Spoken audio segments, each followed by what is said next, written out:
বর্তমানে ইসরায়েল ও ইরানের মধ্যে যুদ্ধ চলছে। ইসরায়েল ইরানকে আক্রমণ করে বেশ ক্ষয়ক্ষতি করেছে। অপরদিকে ইরানের আক্রমণে ইসরায়েলের ক্ষয়ক্ষতির পরিমাণ অনেক কম। মূলত ইরানের আক্রমণ ঠেকিয়ে দিচ্ছে ইসরায়েল। ইরানের ছোড়া মিসাইল আকাশে থাকা অবস্থায় ধ্বংস করে দিতে পারছে ইসরায়েল, তাই এদের ক্ষতি হচ্ছে অনেক কম। আসলে ইসরায়েলের আকাশ প্রতিরক্ষা ব্যবস্থা বেশ আধুনিক। অত্যাধুনিক এই আকাশ প্রতিরক্ষা ব্যবস্থার নাম আয়রন ডোম। শর্ট রেঞ্জ এই আয়রন ডোম আকাশে থাকা শত্রু বিমানসহ ড্রোন ও মিসাইলের হুমকি মোকাবিলা করে। গত 14 থেকে 15 বছর ধরে এটি ইসরায়েলের আকাশ পাহারা দিচ্ছে। 360 ডিগ্রিতে কভারেজ দিতে পারে এই আয়রন ডোম। 2011 সাল থেকে প্রায় 5,000-এর বেশি আক্রমণ আটকে দিয়েছে এই প্রযুক্তি। সেই হিসেবে আয়রন ডোমের সাফল্যের হার প্রায় 90%। কিন্তু কি এই আয়রন ডোম, কিভাবে এটা কাজ করে? আয়রন ডোম একটি মোবাইল বিমান প্রতিরক্ষা ব্যবস্থা, যা একসঙ্গে নানা ধরনের হুমকি মোকাবিলা করে। এটি মূলত শর্ট রেঞ্জ রকেট, কামান এবং মর্টার হামলা থেকে নিজেদের রক্ষা করার জন্য ডিজাইন করা হয়েছে। প্রতিপক্ষ একসঙ্গে অনেকগুলো মিসাইল ছুড়লেও তা ঠেকানোর ক্ষমতা রাখে এই প্রযুক্তি। রাত দিন 24 ঘন্টা এই প্রযুক্তির সাহায্যে ইসরায়েল নিজের দেশের নিরাপত্তা নিশ্চিত করে। আয়রন ডোম প্রধানত 3টি প্রধান অংশ নিয়ে কাজ করে। Number 1, radar system that detect incoming threat. Number 2, A command and control system that calculate their trajectory. Number 3, a missile launcher that fire interceptor only when rocket threaten civilian life or infrastructure. শনাক্তকরণ ও tracking radar rocket বা ক্ষেপণাস্ত্র শনাক্ত করে এবং সেগুলোর গতিপথ track করে। Command এবং কন্ট্রোল সিস্টেম অংশের কাজ রাডার থেকে পাওয়া তথ্য বিশ্লেষণ করে ক্ষেপণাস্ত্রের গতিপথ গণনা করে। যদি ক্ষেপণাস্ত্রটি কোনো সুরক্ষিত এলাকার দিকে যায়, তাহলে এই ইন্টারসেপ্টর মিসাইল নিক্ষেপ করার নির্দেশ দেয়। আর মিসাইল লঞ্চার থেকে ইন্টারসেপ্টর মিসাইল নিক্ষেপ করা হয়, যা ইসরায়েলের দিকে আসা ক্ষেপণাস্ত্র আকাশেই ধ্বংস করে দেয়। প্রতিটি ইন্টারসেপ্টর মিসাইলে ইলেকট্রো অপটিক্যাল সেন্সর ও স্টিয়ারিং ভেন আছে, যা সেটিকে লক্ষ্যবস্তুর দিকে সঠিকভাবে পরিচালিত করতে সাহায্য করে। আয়রন ডোম প্রতিনিয়ত উন্নত হচ্ছে, শক্তিশালী হচ্ছে এর ক্ষমতা। আয়রন ডোমের কয়েকটি ধরন আছে।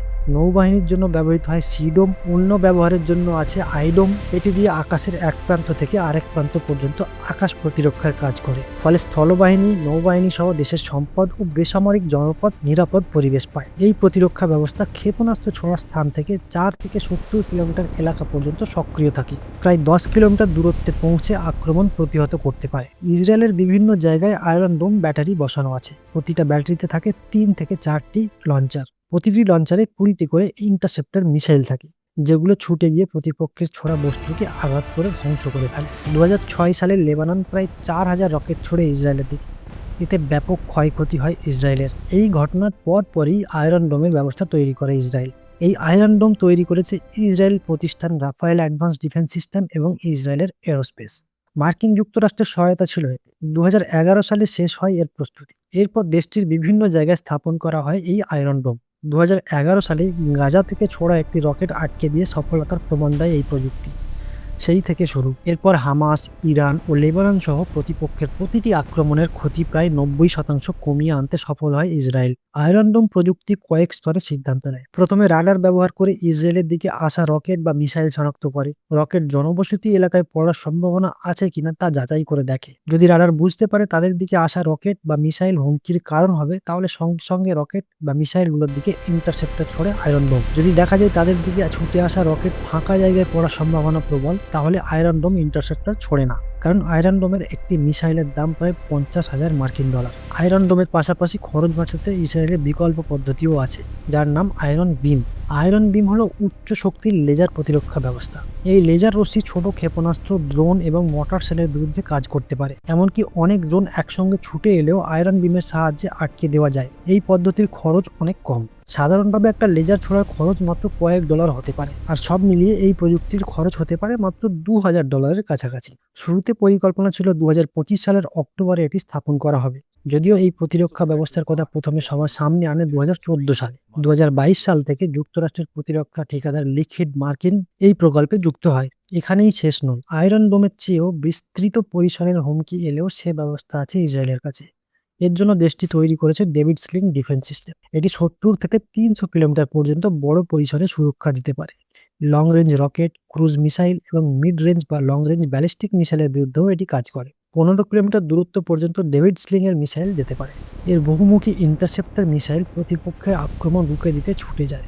এর বহুমুখী ইন্টারসেপ্টর মিসাইল আছে, একে বলা হয় স্কাই সেপ্টার। ইসরায়েলের অস্ত্র নির্মাতা প্রতিষ্ঠান রাফায়েল এবং যুক্তরাষ্ট্রের রেথিয়নের যৌথ উদ্যোগে গড়ে ওঠে ডেভিড স্লিং সিস্টেম। খরচ ও তুলনামূলক অনেক কম, এটি চালু হয় 2017 সালে। আয়রন ডোমের মতোই ডেভিড স্লিং কেবল সুনির্দিষ্ট ক্ষেপণাস্ত্রগুলো টার্গেট করে, মানে যেগুলো জনবসতির জন্য হুমকি স্বরূপ সেগুলো টার্গেট করে। নোভেশন স্টিয়ারিং কন্ট্রোল, মাল্টি প্রপালশন এবং একটা অ্যাডভান্স সিকারের সমন্বয়ে কাজ করে ডেভিড স্লিং। ব্যালিস্টিক মিসাইল কিংবা বড় আকারের রকেটও এর সামনে টেকে না। ইসরায়েল ডিফেন্স ফোর্সের মিশনে এটি পুরোপুরি কার্যকর আছে, সহজেই বিভিন্ন পরিস্থিতিতে এটি ব্যবহার করা যায়, সেইভাবেই এটা ডিজাইন করা হয়েছে। ডেভিড স্লিং এর প্রতিটি স্টানার মিসাইলের দাম প্রায় 10 লাখ মার্কিন ডলার, ভারতীয় রুপিতে এটি প্রায় 9 কোটি রুপির কাছাকাছি। এছাড়া আছে অ্যারো 2 এবং অ্যারো 3। অ্যারো 2 ডিজাইন করা হয়েছে short range, mid range ballistic missile ধ্বংস করার জন্য। পৃথিবীর বায়ুমণ্ডলের উপরের স্তরে 50 কিলোমিটার বা তার বেশি উচ্চতায় ভাসমান হুমকির বিরুদ্ধে এটি কাজ করে। এই ব্যবস্থা তৈরির কাজ শুরু হয় 1991 সালে, প্রথম উপসাগরীয় যুদ্ধের পর। অ্যারো 2 চালু হয় 2000 সালে। এর পরিসর ছোট, এটি 500 কিলোমিটার দূরে থাকা অবস্থায় প্রতিপক্ষের মিসাইল শনাক্ত করতে পারে। সর্বোচ্চ 100 কিলোমিটার দূরে গিয়ে মিসাইল ধ্বংস করতে সক্ষম। প্রায় 2400 কিলোমিটার পরিসরে এটা কাজ করে। কভারেজ বেশি হলেও অ্যারো 2 এর মতোই এটিও 100 কিলোমিটার দূরত্ব পর্যন্ত যেতে পারে। ইয়েমেনের হুতি বিদ্রোহীরা ইসরায়েলের দক্ষিণাঞ্চলে উপকূলীয় শহর এলাতের দিকে ছোড়া একটি ব্যালিস্টিক মিসাইল ধ্বংস করে। যুক্তরাষ্ট্রের বোয়িং কোম্পানির সহায়তায় ইসরায়েলের এরোস্পেস ইন্ডাস্ট্রি এই প্রতিরক্ষা ব্যবস্থা তৈরি করেছে। গত 27 ফেব্রুয়ারি ইসরায়েল এবং আমেরিকা আক্রমণ করে ইরান, এবং এর আগে অক্টোবরে ইসরায়েল ইরান কনফ্লিক্টে যুক্তরাষ্ট্র জানায় তারা ইসরায়েলকে একটা থার্ড ব্যাটারি দেবে। থার্ড এর ফুল ফর্ম হচ্ছে terminal high altitude area defence. এই ক্ষেপণাস্ত্রটি ডেভিড স্লিং এর মতো কাজ করে। এটি 150 থেকে 200 কিলোমিটার দূরত্ব পর্যন্ত ক্ষমতা রয়েছে, ফলে থার্ড প্রতিপক্ষের মিসাইল শনাক্তের সঙ্গে সঙ্গে আঘাত করতে পারে, তা হোক বায়ুমণ্ডলের ভেতরে বা বাইরে। একটা থার্ড ব্যাটারিতে 6টা লঞ্চার থাকে, প্রতিটি লঞ্চারে থাকে 8টি করে মিসাইল। যুক্তরাষ্ট্র এটি পরিচালনা করতে 100 জন সৈন্যও মোতায়েন করেছে ইসরায়েলে।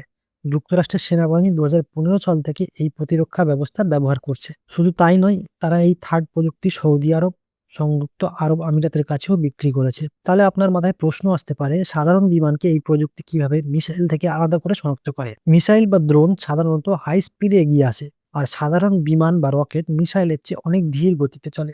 এই পার্থক্যই ব্যবহার করে আয়রন ডোম 3টি ধাপে কাজ করে। প্রথমে শনাক্ত করে, এরপর ট্র্যাক করে নজর রাখে, তারপর ক্ষতিকর মনে হলে লঞ্চার থেকে ক্ষেপণাস্ত্র ইন্টারসেপ্টের জন্য বার করে দেয়। আয়রন ডোমের ট্র্যাকিং সিস্টেম যদি দেখে প্রতিপক্ষের মিসাইল জনবসতিপূর্ণ বা সংবেদনশীল এলাকায় পড়বে, সঙ্গে সঙ্গে তা রুখে দেয় ইন্টারসেপ্টার মিসাইল পাঠিয়ে। কিন্তু যদি সেই মিসাইলটা ফাঁকা মরুভূমি বা মানুষ নেই এমন এলাকায় পড়ার সম্ভাবনা থাকে, তাহলে আয়রন ডোম সেটা ইন্টারসেপ্ট করে না। মোট কথা, আয়রন ডোম, ডেভিড স্লিং, অ্যারো 2, অ্যারো 3 ব্যবস্থা বসানো হয়েছে ইসরায়েলের বিভিন্ন এলাকায়। বিভিন্ন উচ্চতা ও দূরত্ব ইসরায়েলের দিকে আসা ক্ষেপণাস্ত্র চোখের পলকেই প্রতিহত করতে পারে এই সব ব্যবস্থা। কিন্তু বর্তমানে ইসরায়েল আর ইরানের যুদ্ধে আয়রন ডোম অনেকটাই মন ভাঙছে ইসরায়েলের সৈন্যদের। ইরানের একের পর এক অত্যাধুনিক মিসাইল দিয়ে চমক দিয়ে যাচ্ছে আয়রন ডোমকে।